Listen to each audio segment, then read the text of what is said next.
Hey everybody, Juan here, and I'm actually taking a little time to answer a question that I got right around the time that I was reviewing the Transformer Infinity. It was from a friend of mine on Google Plus who asked, "What's the deal with tablets and keyboards? That it seems that that's unnecessary, or that's adding extra bulk, or what can we really do with these devices that we would need a keyboard for?"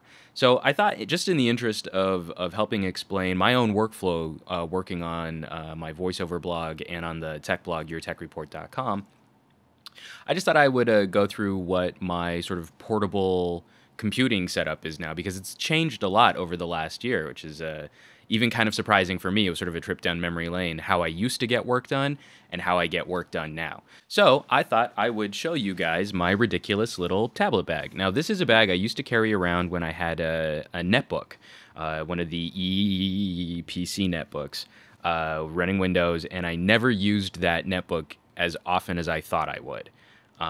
It was just a little too underpowered. What you could do with it, it just didn't do well. I was never really impressed with the netbook experience. So this bag went into retirement when I stopped using that, and I just sort of resigned myself to always carrying around a laptop. This bag has come back into service now that I've started reviewing tablets.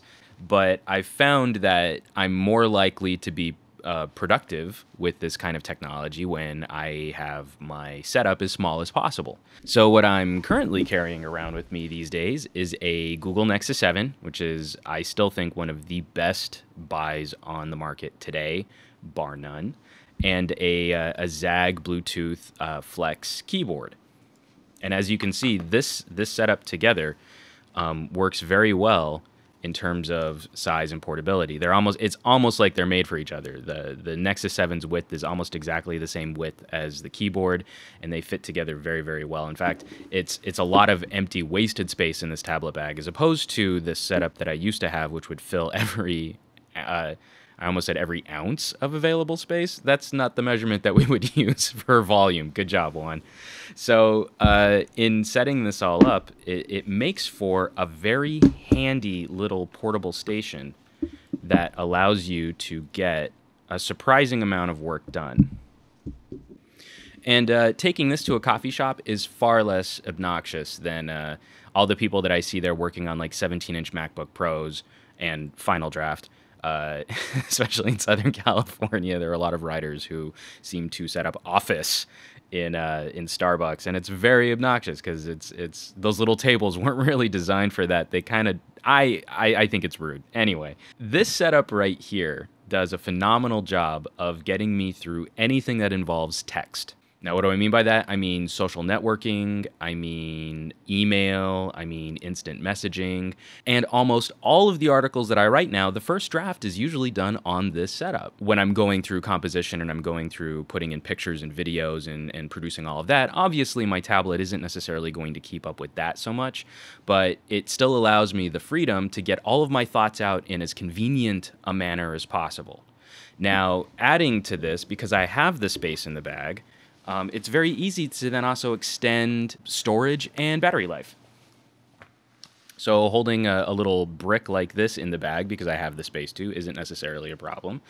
And then also, because the Nexus 7 is a little limited storage-wise, I keep a 32 gig flash drive with me just so that I can also have a backup of all my files. And if I want to watch a movie or stream or listen to music, I don't necessarily have to store it on the device, but I can always have it really, really handy and really, really close by. So the combination of a large backup battery, a small tablet, a wireless keyboard, and a flash drive means that I'm pretty much capable of working all day out in the field. Looking at what I'm carrying around now, this isn't necessarily convenient when we're talking about smartphones that can fit into a back pocket. You know, obviously I'm having to keep around a man purse all the time if I want to use this setup, but it affords me a flexibility and a usability that I didn't used to have before.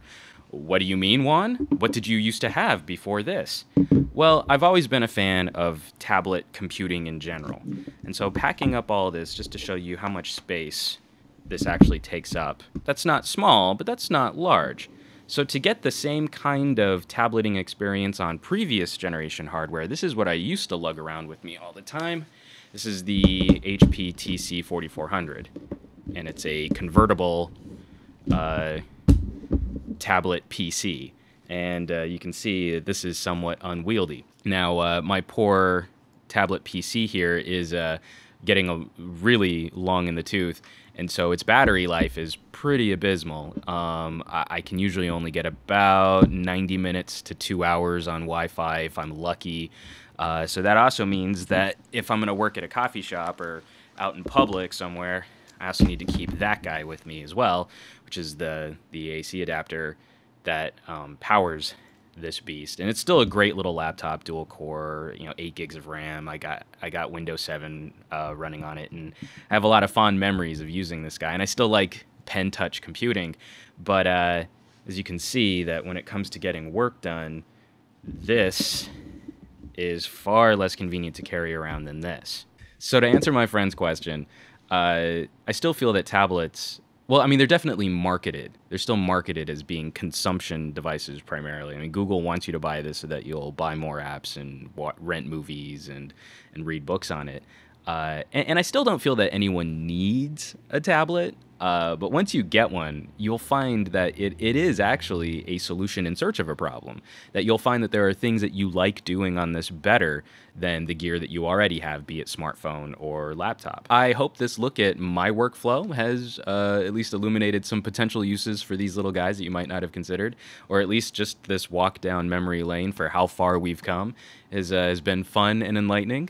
And guys, I'll catch you on the next video.